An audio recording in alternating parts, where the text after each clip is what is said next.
Okay, Jonah, thank you so much for being here today. You are quite accomplished on the trumpet at a pretty young age. Like I said, I was going to ask you how you discovered the trumpet, but you were sort of born into it, right? Yes, my dad is an incredible trumpet player. Every, yeah. When did you start playing? I started in 5th grade along with everybody else. My dad didn't want to be that one musician that forces his kid to play the same instrument and become a prodigy, but yeah, he teaches all the brass instruments, and I wanted to play something that he taught so that I could say that I take lessons from my dad. And I figured what better instrument to pick than trumpet, which is his instrument. And when did you figure out that this was something that you were pretty good at too? well, I've always sort of had a natural knack for trumpet just because I had a professional that got me started, and I was always kind of a couple steps ahead of everybody in school, and I didn't really realize that it was something I wanted to pursue until 7th grade, which is when I met the first other trumpet player that was better than I was, and that bothered me a lot. So that's when I really began practicing, and that's when I really started to realize, hey, when I practice, I get better, and when I get better, it gets a lot more fun. So. Are you competitive by nature? Yeah, well, yeah, I'm a boy, so I guess, yeah. Well, you're also, in addition to the music, you've had a part-time job before. Right now you are a professional musician already. Tell us a little bit about your work with the brass. Yeah, the Plymouth Brass. I actually auditioned for the group a couple years ago because the 4th trumpet chair spot opened. But actually, the first time I played with them was a year before that.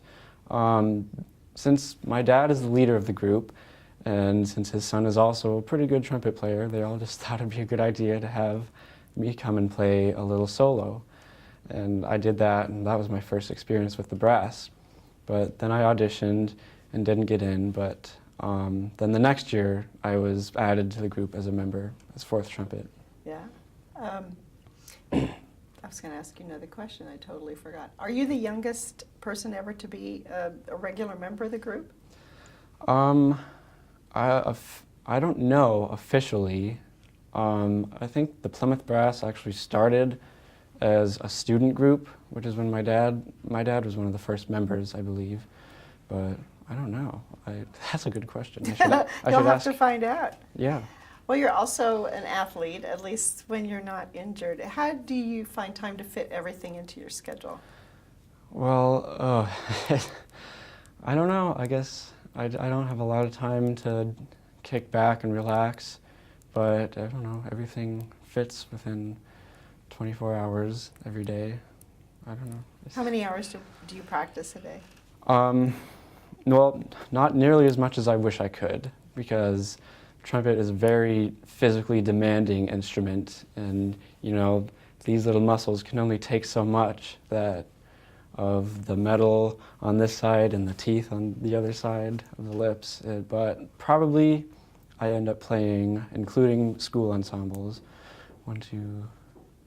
about 3 or 4 hours a day on average. That's pretty impressive. Yeah. Yeah. So tell us about who some of your key influences were. Well, number one is definitely my dad, because he's an incredible professional trumpet player. He can do really amazing things on the trumpet. So it's just being able to hear him all the time is inspiration enough for me to go and want to practice. But the kid in 7th grade that I mentioned before, that I met and discovered he was a better trumpet player than I was, is definitely one of the top influences, because it was the first time I had met someone that was better than I was, and that's probably the first thing that really motivated me to start practicing a lot and wanting to improve my trumpet playing. So I'd have to give credit to those top two more than anyone. Tell us about your plans after high school. Well, I want to keep playing trumpet, and I want to go to college and be a music major, and eventually I hope to be in a symphony orchestra and teach at a college, hopefully. But, you know, plans might change. Just a couple months ago, well, actually probably a couple weeks ago, I wanted to be a music education major because my thinking was you need an education degree to get a job teaching, but you don't really need a performance degree to get a job performing because you just go to an audition. But I really recently realized I don't really want to teach a band at high school or middle school or elementary school. I don't know, I don't think I'd have the patience for a job like that because I don't know, I don't think it's what I'm looking for, and I'm not naturally very good with talking to big groups of people. I'm an introvert, but I work really well with people one-on-one in general. And so I think being like a trumpet professor where I just teach private trumpet lessons is what I would want to do with teaching, that is. So right now that's what the basic plan is. What's the most difficult piece of music you've ever played? Oh, that's a tough one. Well, probably the Hummel Trumpet Concerto. I've recently been working on that, and I'm playing the third movement of that concerto with the Lincoln Youth Symphony. This Sunday, actually, is our performance, and I've been practicing that solo more than any other solo I've ever practiced. And I recently actually went to Denver for the National Trumpet Competition, playing that solo. And I made the semifinal round, but I didn't win, but as a hard solo. So, but yeah, probably the Hummel. All right. Anything else that you want to add? Well, music in general, I think I should say that is one of the world's kind of hidden, what's the word?